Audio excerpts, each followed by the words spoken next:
તો જય માતાજી મિત્રો, મારા નવા વ્લોગ્સ અને વિડીયોમાં તમારું સ્વાગત છે મિત્રો।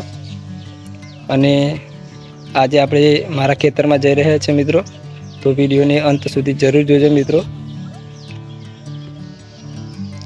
કારણ કે મિત્રો મારા ખેતરમાં કયો પાક કરેલો છે એ પણ બતાવીશ અને કેવી પરિસ્થિતિમાં છે એ પણ બતાવીશ મિત્રો। તો મિત્રો વિડીયોને અંત સુધી જરૂર જોજો। તો મિત્રો આ છે મારું ખેતર, તમે જોઈ શકો છો મિત્રો। અને મિત્રો આ છે પાક, ડાંગરનો પાક વાવેલો છે મિત્રો। અને જે ખેડૂત હશે એમને તો ખબર જ હશે કે કયો પાક છે મિત્રો।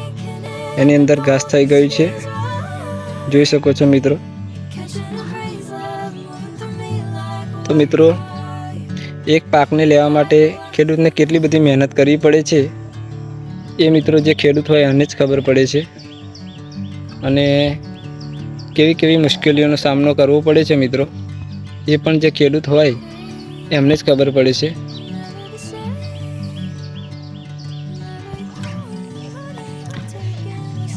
આ છે મિત્રો મારા ખેતરનું લોકેશન મિત્રો, જોઈ શકો છો તમે।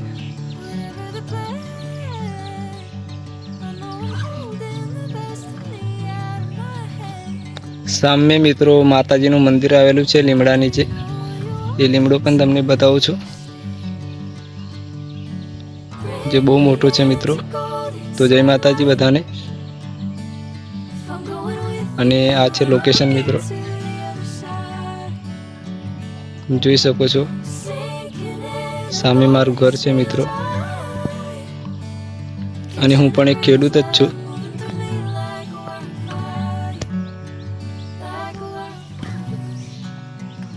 તો મિત્રો ખેતરમાં ઘાસ વધારે થઈ ગયું છે અને એની માટે મિત્રો નિંદામણ કરવું પડશે, કાં તો દવા આપવી પડશે મિત્રો, જોઈ શકો છો તમે।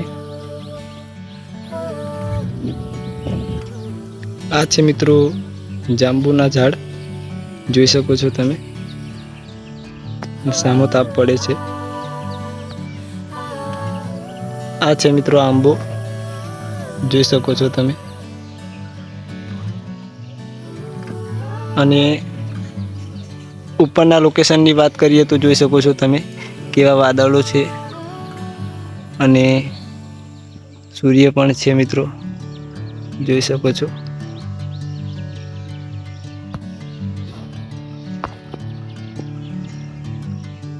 અને મિત્રો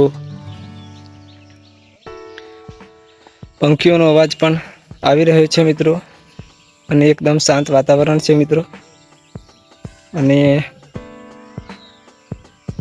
કંઈક અલગ જ મજા છે મિત્રો ગામડાના જીવનની અંદર। તો મિત્રો જય માતાજી। વિડીયો ગમે હોય તો લાઈક, શેર, સબસ્ક્રાઈબ કરી લેજો મિત્રો। અને જેથી કરી મિત્રો હું આવા નવા બ્લોગ્સ બનાવી શકું। અને મિત્રો વધારેમાં વધારે સપોર્ટ આપજો, જેથી કરી મારો ઉત્સાહ વધે। તો જય માતાજી, થેન્ક યુ મિત્રો।